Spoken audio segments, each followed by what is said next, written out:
Hey everyone, it's Missy Hides again, and I wanted to just make a quick little video to address some challenges or obstacles, that we may be facing or you may be facing as you are focused on finding some new business partners, business builders, consultants for your team, whatever you guys call them. Doesn't really matter. I know that this is a month and really this is a quarter that we're focusing on hiring. We're focusing on finding some new business partners. And so I just kind of wanted to cover a couple objections that I think that you may have encountered so far or that you may encounter and really how to kind of overcome those.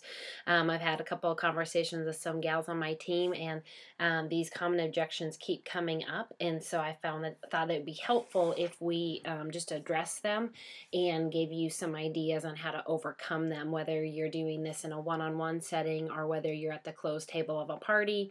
And one of the things that we've been coaching our teams to do is every single person that they sit down with at that closed table just saying, have you ever thought about doing something like this? And then you just wait quietly and let them answer. And they're probably going to say, yeah, I'd love to do something like this, or no, but you're probably going to encounter some objections, and the four common ones that we find is that people will say, I don't have enough time, I'm too busy. They'll say, I'm not a salesperson, I wouldn't know how to sell, I wouldn't know how to do a business like this.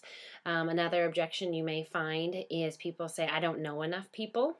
Or I don't have enough money to start a business like this. And so I'm just going to give you some verbiage that you could use to help overcome each of those four objections. I think the first one that you may encounter is, I'm not a salesperson.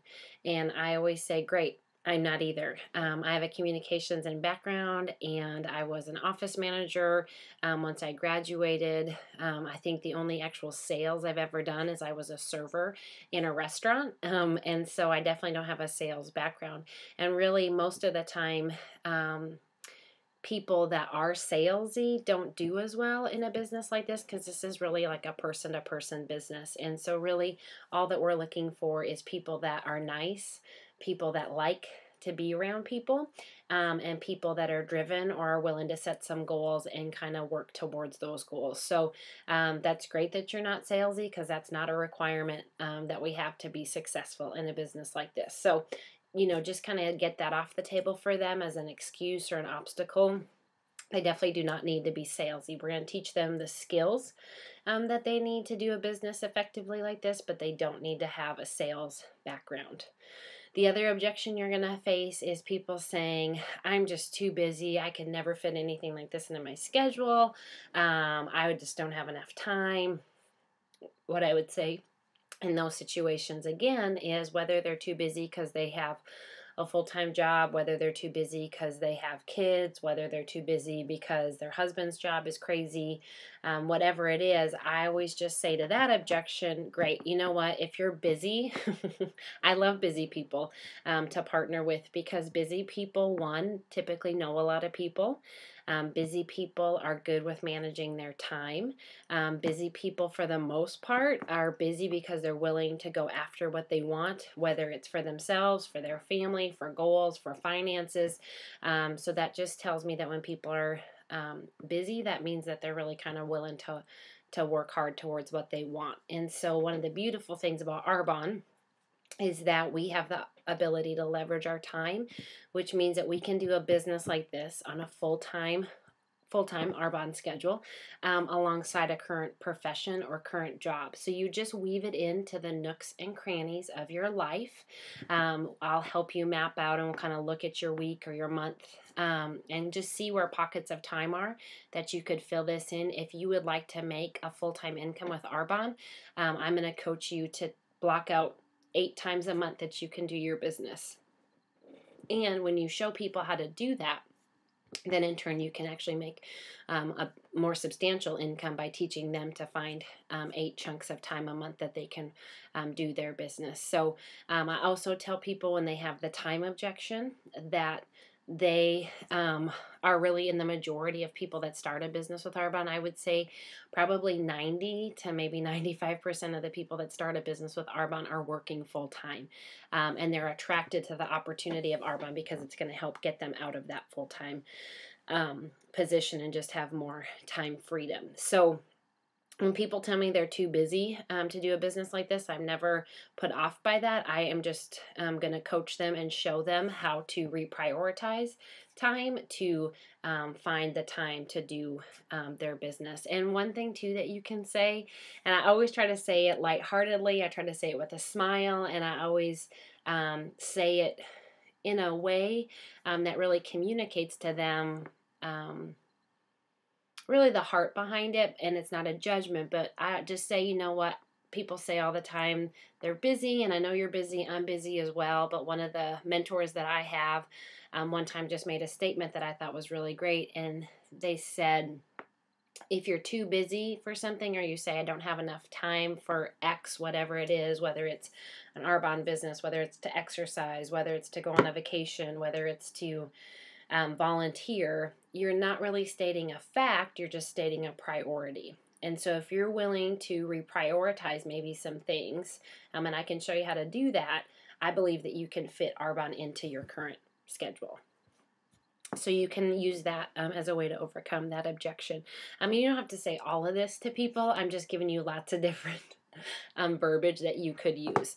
The third objection that you may face is people saying, I don't have enough money to start a business like this, or we're just broke, or I couldn't even afford to use these products. And you can just say, I understand that's a common objection. Most of the times the reasons that people start a business like this is because they're living paycheck to paycheck and they don't have enough money at the end of the month. And that's why they're looking for an opportunity like this. The great thing with a business like this is it has low startup costs. I'm going to show you those different options when we get together of what that looks like, but also just let you know that if you really have not a dollar to put into this business, then all you have to do is be willing to put in a little bit more sweat equity and earn the products to get started, and then use the profits that you make from your first several groups, put that back into your business, and use that over time to build up the products that you need, to purchase the catalogs that you need to have for your business, so on and so forth. But that's the beauty of a business like Arbonne, is that there's such little startup costs. It's cheaper to start your Arbonne business than it is to go out for a weekend with friends out to dinner and movie or concerts and stuff like that. So just helping people kind of see how they can do this even if they don't have much money to get started. Just letting them know and being honest that they're just going to put a little bit more effort in on the front end. So that's one way that you can overcome the money objection. And then the last objection that you're probably going to face, and that you maybe have heard already or you're going to hear, is people saying, I don't think I know enough people, or I wouldn't know who to sell to, or my family wouldn't be interested in this. And then all I do with that is I say, great, that's a common objection. I know that people always feel that way. I remember feeling that way. I had only been in Louisville for about 2 years when I started my Arbonne business, and I didn't know very many people, and the people that I knew already knew about Arbonne. And so I always draw out that diagram for people, which is that little bullseye. I'll show you here. That one that we have, that I have another video on, where you have your family, and then your friends, and then acquaintances, and then strangers. And I just always let them know, and kind of draw this out for them. There it is.